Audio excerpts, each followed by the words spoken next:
Gimana? Katanya kemarin sakit. Iya, memang ya sakit ini osteoporosis. Osteoporosis ya. Tapi nggak apa-apa udah ke dokter. Sudah sih, cuman harus ya terapi. Anak-anak gimana? Sehat semua? Sehat, alhamdulillah Keluarga sehat. Itu istri katanya? Istri iya, istri sih masih sesak ya. Oh. Saya juga sebelumnya masih sesak, masih ada ini ya. Tapi udah ini ya, Iya, udah enak ya. iya. Mudah-mudahan sehat nih.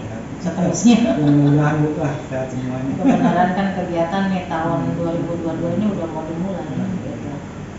Ya gini Pak Endro, makasih nih udah datang ya. Saya sengaja panggil khusus lah Pak Endro ke ruangan saya karena saya tujuannya itu pengen diskusi lah terkait kegiatan, pengen dengar nih kira-kira untuk pengawasan terutama Pak Endro di tahun yang tahun 2021 kemarin gitu ya. Bagaimana saya pengen mendengar dulu gitu ya sebelum kita nanti bicara bagaimana mencari untuk menutupi gitu ya kekurangan di tahun. Kira-kira apa ada kekurangan atau menurut Pak Endro masih ada yang kurang dilakukan tahun yang lalu gitu? Memang masih banyak kekurangan ya Bu ya, terutama akibat karena pandemi. Nah itu jadi untuk pengawasan ke koperasi ini, karena koperasi juga belum bisa menerima kita untuk pengawasan. Terusnya kedua juga mengenai sumber daya kita Bu, SDM masih kurang. Nah itu kita masih kekurangan SDM untuk pengawasan, apalagi dengan dilihat dari banyaknya koperasi yang akan diawasin. Nah itu kalau di koperasi kabupaten kan sekitar 437 koperasi yang aktif.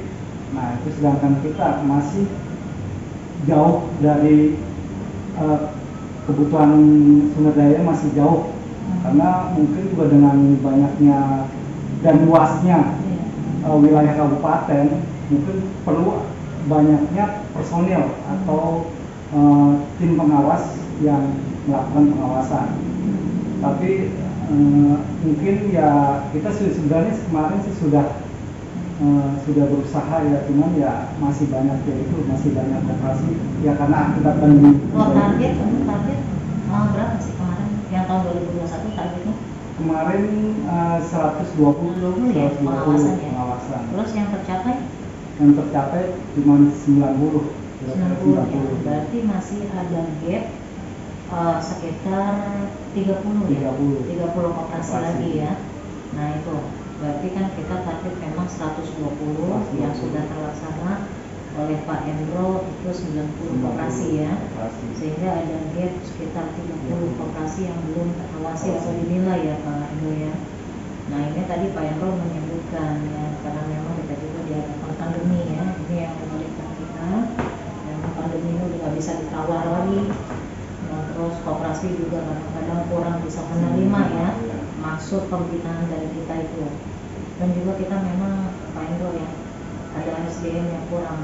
Ini sangat mempengaruhi ya Pak Endro ya. Memang jadi kita nih SDM kurang dan juga koperasi karena masih banyak ya mungkin ya yang dia secara kelengkapan keorganisasian atau ini belum jadi mumpuni. Kita padahal juga dengan pengawasan ini merupakan pembinaan. Nah itu yang mungkin masih dirasakan, masih ada rasa maksudnya takutan dari koperasi. Padahal kita juga itu merupakan pengawasan, itu merupakan pembinaan. Iya. Gitu. Baik Pak Endro. Berarti saya sudah mendengar ya evaluasi kegiatan pengawasan di tahun 2021 memang kita masih terdapat gap ya yang belum kita lakukan pengawasan kepada koperasi. Nah dari cerita yang tadi disampaikan kepada saya sama Pak Endro, kira-kira di tahun 2022 ini kita kan sudah bulan Maret ya, instrumen seperti apa yang akan Pak Endro lakukan untuk menutupi gap 30 koperasi yang belum diawasi, atau kan kita di 2022 ini ada target baru ya, sekitar berapa itu Pak? Sekitar untuk 2022 150 koperasi. 150 koperasi. Nah berarti kan 30 plus 150 koperasi ini yang harus kita lakukan pengawasan dan kita nilai kinerjanya seperti apa ya kepada koperasi. Nah, kira-kira Pak Hendro, langkah-langkah apa yang mau Pak Hendro lakukan untuk melakukan pengawasan di tahun 2022 ini? Ya, sebenarnya kita ingin pertama menambah sumber daya manusia, Bu, yang kita mengikut sertakan bidang lain, personel bidang lain, ya terus. Nah, itu kan masih ada mungkin yang PPKL yang di bidang lain, nah itu diikutsertakan. Terusnya diikutsertakan, dan kita juga membuat jadwal pengawasan yang intern lah, yang memang harus dilaksanakan. Jadi memang harus benar-benar dilaksanakan, yang sebenarnya seharusnya kita harus memberitahukan dulu ke koperasi dan kita berkoordinasi ke koperasi. Koordinasi. Baik, Pak Hendro. Berarti Pak Hendro sudah memiliki rencana langkah-langkah yang akan Pak Hendro lakukan ya bersama tim mungkin ya. Nah, itu salah satunya yaitu menambah SDM. Memang kita PPKL kita ada ya di luar ya, di bidang lain ya. Masih ada, karena ya mungkin karena kekurangan SDM, Bu, di bidang lain, jadi kita ada yang PPKL di bidang lain untuk sebagai tenaga administrasi. Nah, yang keduanya Pak Hendro akan melakukan langkah penyusunan jadwal pengawasan ya secara intens. Berarti kan ini memang tim itu harus kompak ya Pak ya. Nah, ini diatur lagi, mungkin nanti Pak Hendro akan membuat tim gitu ya yang akan ditetapkan oleh kepala dinas mungkin ya nanti ke depannya. Dan yang ketiga harus berkoordinasi dengan koperasi ya, dengan koperasi. Nah, berarti ada 3 solusi yang akan dilaksanakan oleh Pak Hendro ya. Nah, dari saya pengen tanya lagi nih Pak Hendro ya, supaya saya juga mendapatkan kepastian nih bagaimana pelaksanaan pengawasan kita kepada koperasi yang jumlahnya banyak ya Pak Hendro ya. Di koperasi ini tahun 2021 kemarin sudah mencapai 400 ya, 437 lah gitu ya. Nah, itu kita anggap itu sebagai koperasi aktif. Nah, kira-kira yang tadi disampaikan ya, rencana solusi yang akan kita lakukan, yang akan dilakukan oleh Pak Hendro bersama teman-teman pengawasan, tim pengawasan, itu ada 3. Dari 3 itu kira-kira yang paling efektif dan sekiranya bisa berjalan membuat kegiatan pengawasan ini tercapai gitu. Nah, kira-kira yang mana yang harus lebih dulu kita prioritaskan untuk dijalankan dari 3 langkah itu? Ya, memang kita sumber daya. Nah, ini kita cukup kurang ya. Nah, itu kita makanya berkoordinasi dengan bidang-bidang lain untuk mengikutsertakan personel bidang lain. Berarti yang akan lebih diprioritaskan oleh kita adalah penambahan SDM ya. Oke, berarti di kita ini SDM ada sekitar 10 ya. Kita bisa menambah dari bidang lain yang memang PPKL juga ada di bidang yang lain gitu ya. Mungkin penambahan kira-kira berapa untuk melakukan pengawasan ini? Ya, emang kalau untuk pengawasan dari PPKL itu butuh sekitar 17-an Bu ya. 17 orang. Ya. Mungkin juga ada dari PNS-nya. Ya.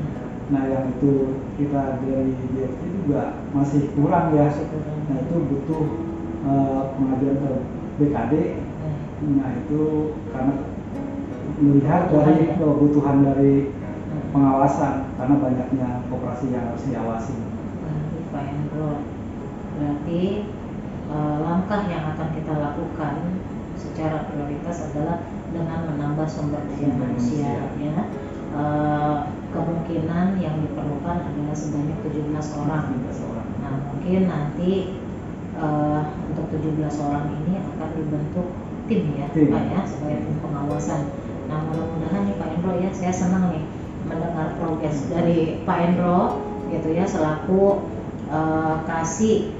kasih pengawasan, pemeringkatan dan penilaian koperasi ini sudah mempunyai rencana solusi ya yang akan dilaksanakan sehingga dapat menutupi gap yang belum dilaksanakan di tahun 2021 dan akan mencapai rencana pengawasan di tahun 2022 ini. Saya senang banget nih ngedengarnya Pak Hendro. Jadi saya gimana ya, sedikit bisa melihatlah progres yang dilakukan sama Pak Hendro ini, mudah-mudahan bisa berjalan lancar ya Pak Hendro ya. Mudah-mudahan Bu, dan juga pandemi tidak ini lagi mewabah ya. Betul. Jadi nah itu salah satu memang kendala dari pengawasan juga pandemi itu. Pandemi ya, sehingga nggak bisa turun mungkin bisa, akan gimana? iya.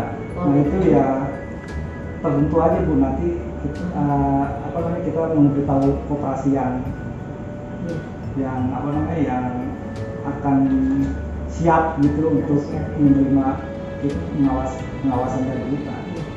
Baik Pak Hendro, ini sangat penting sekali saya memanggil Pak Hendro karena saya ingin dari hati ke hati lah gitu ya, mendengar bagaimana caranya Pak Hendro ini dapat melakukan pengawasan yang efektif bersama tim pengawasan yang ada di bidang koperasi ini, sehingga pelayanan bidang koperasi ini kepada masyarakat koperasi dapat meningkat gitu loh, gitu karena Bapak tahu sendiri ya, kemarin banyak sekali masyarakat yang mengatasnamakan masyarakat lah ya, LSM Jateng yang mengatakan ya banyak sekali praktek perkopasian yang tidak sesuai dengan prinsip gitu loh Pak. Nah, mendengar ini ya, jadi tujuan dari saya melakukan coaching ini ke Pak Hendro, saya ingin mengetahui ya pelaksanaan kegiatan yang selama ini dilakukan oleh seksi pengawasan ya oleh Bapak sendiri gitu ya. Ini ternyata ada progres gitu ya. Mudah-mudahan progres yang dilakukan oleh Pak Hendro ini bisa dijalankan ya Pak ya. Nah, yakin ya dengan penambahan SDM ini mudah-mudahan bisa membantu tim Bapak untuk melaksanakan pengawasan yang efektif. Kira-kira gitu ya Pak Hendro ya. Ya, mudah-mudahan Bu. Saya berkeyakinan kalau umpamanya nggak ada wabah pandemi ini bisa akan 100%. Baik, terima kasih Pak Hendro. Mungkin saya akan ada coaching yang berikutnya. Ketika Pak Hendro mendapatkan kesulitan juga jangan sungkan-sungkan untuk datang kepada saya.